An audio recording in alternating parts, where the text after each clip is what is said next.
Hey everyone, welcome. So today is a little bit of a unique podcast.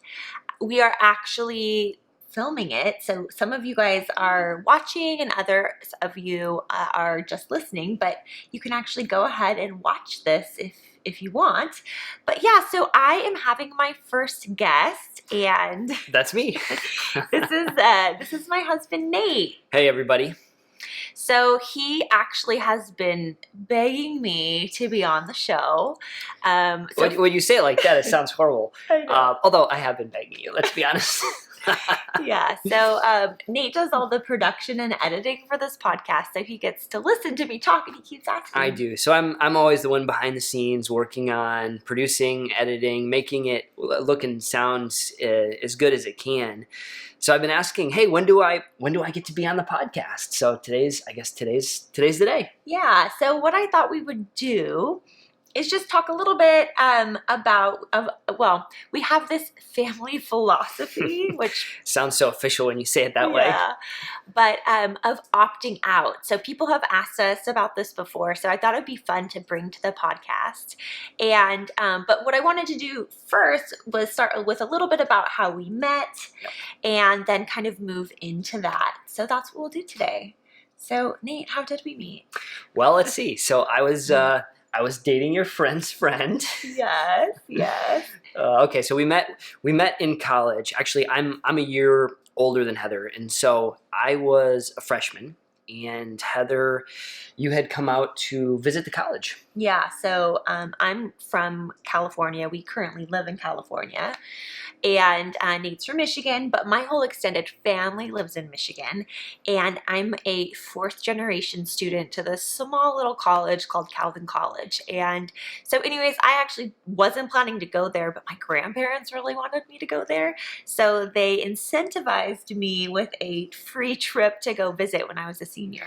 So neither of us have a lot of memories from the first time we met. We were, I think, it was not love at first sight. No, and I think it was at a Steak and Shake somewhere out in Grand Rapids, Michigan. Yeah. And I was dating her friend's friend at the time. I remember seeing you there, but yeah, we remember meeting, but yeah, it wasn't anything too extraordinary. That's about it. Yeah. That's about it. So, but then I ended up deciding at the last minute to actually go to Calvin, and we met, and we became friends pretty quickly. So I remember one of the first times that we actually had an extended conversation, and it was at the poster sale. Do you remember this? Do you remember our discussion? Yes. I'm embarrassed to admit, I wanted to buy an Eminem poster, and I give you such a hard time. Yes, he did, because obviously, I think 8 months. We've been married for actually 14 years. A few days ago was our anniversary. And, but anyways, so this is a while back, and 8 Mile had come out. And so I was really into Eminem. And I'm like, Eminem, are you kidding me? Come on. Like, no. He was like, Eminem is so disrespectful to women. Right. So anyways, so we started talking then. And then actually, I think towards the end of my freshman year, we started dating. Yep. And less than a year later, we were engaged. Yeah, so we, I think it was not love at first sight, but rapid love after that. Right.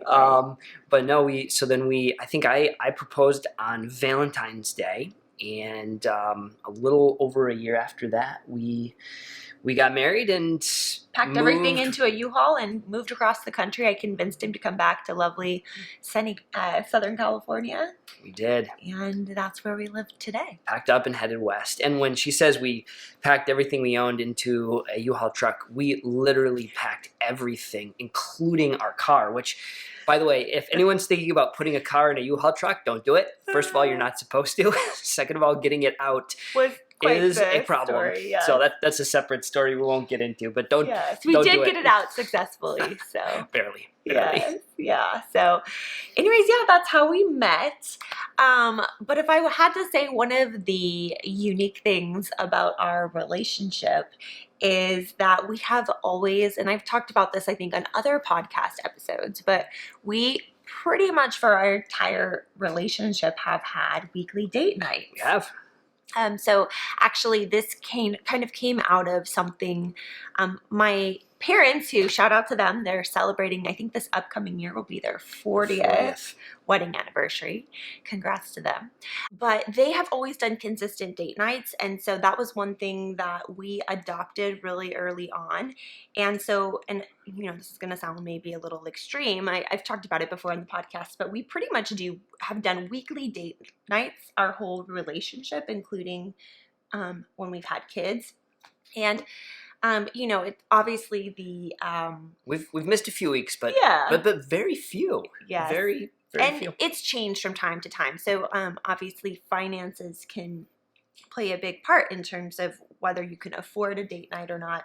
So over the years, what have we given up so that we could still do date night? Yeah, so when we were first married, we were really young. I was 21, you were 22, I was still in college.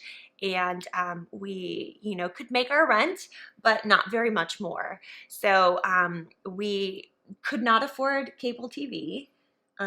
Which may sound stupid, but at the same time, most people that we knew had cable. Yep. And we didn't buy a lot of extra things, but we still went out on a date night.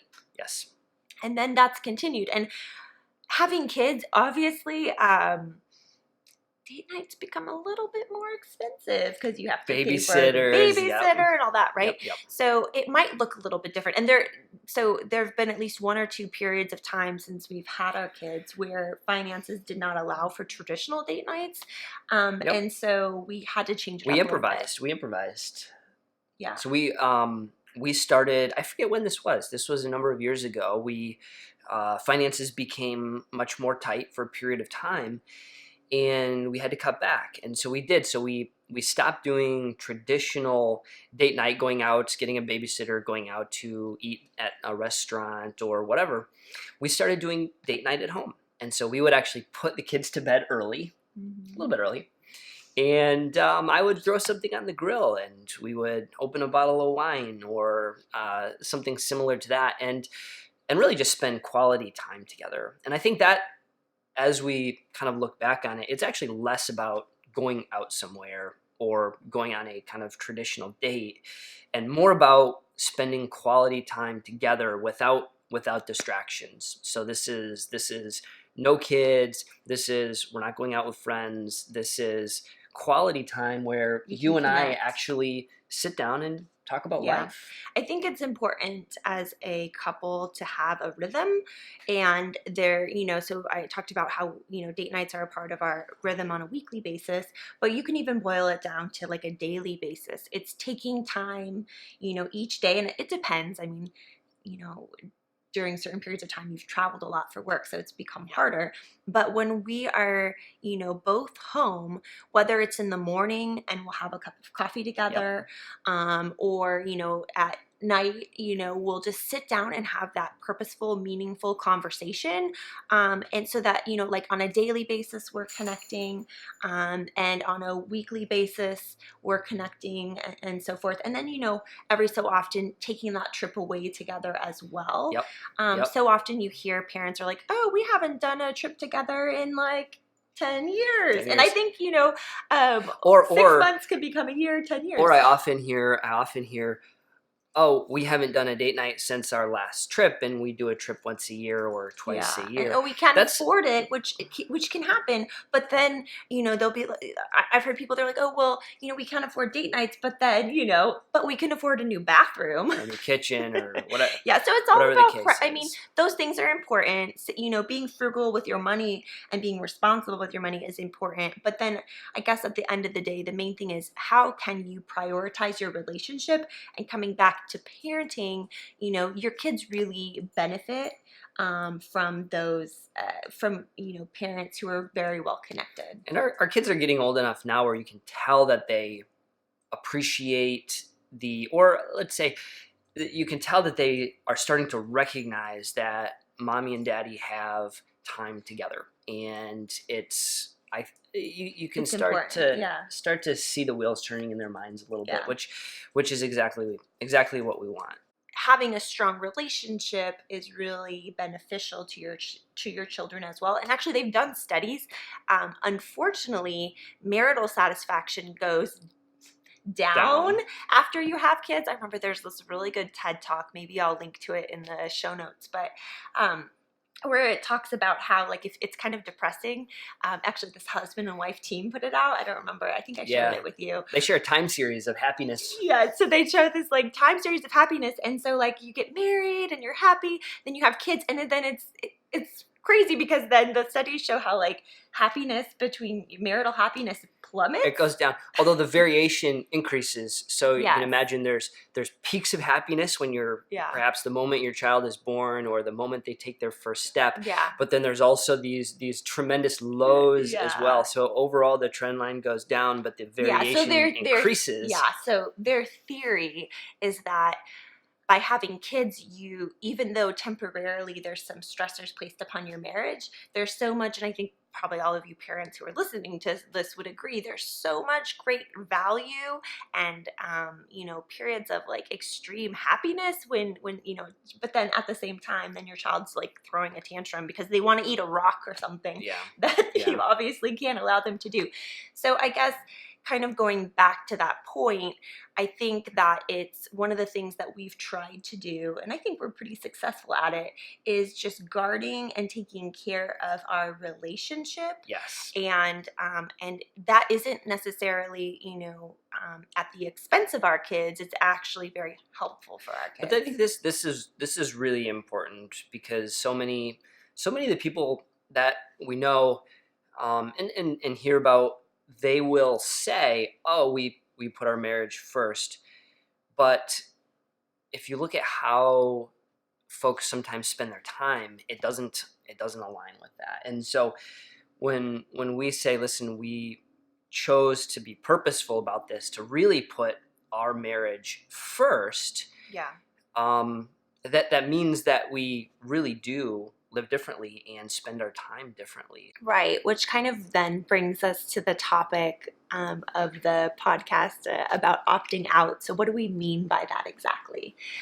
One of the things, so we live in Southern California in Orange County, and sports for young kids everywhere. It's everywhere. It's huge. So just as a reminder, I talk about my kids on the podcast a lot. So Landon is 8 and he's going into the 3rd grade, and Addie is 6 going into 2nd grade, and going into 1st grade.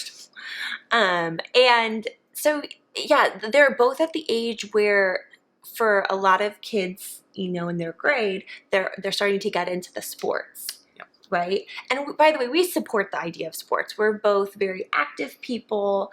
Very much so. I grew up playing soccer when I was very young, and then as I got a little bit older, I got very much into hockey. And so organized sports is definitely part of my childhood and part that I really enjoyed. But here where we are now, most sports are just such a huge time commitment that doing that means there's so much that we couldn't do. Yeah, so what we've decided for now, and not forever, okay, but for now we've decided to opt out of those organized sports so that we can opt into other things, right? So for example, some of the things that we've decided to opt into are sports that we can do as a family, right? So Nate's a big mountain biker. He bought me a mountain bike, which I'm starting to learn how to mountain bike on the trail. Well, she is a fast learner and a legitimate mountain biker. Don't let her fool you. I don't know about that, but we do have trails right by our house, and our son Landon loves biking.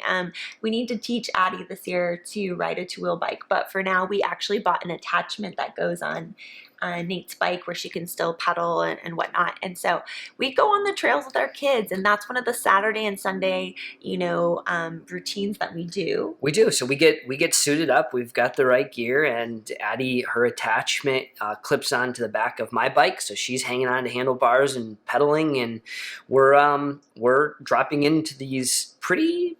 They're legit trails, and we have a lot of fun. Our kids, they tear it up out there and they have an absolute blast. And it's such a fun thing that we can do as a family. And it's just one example too, right? So during the winter, we're fortunate where we're a few hours drive from the mountains. And so we go skiing and snowboarding as a family. Yeah. We also do a lot of hikes.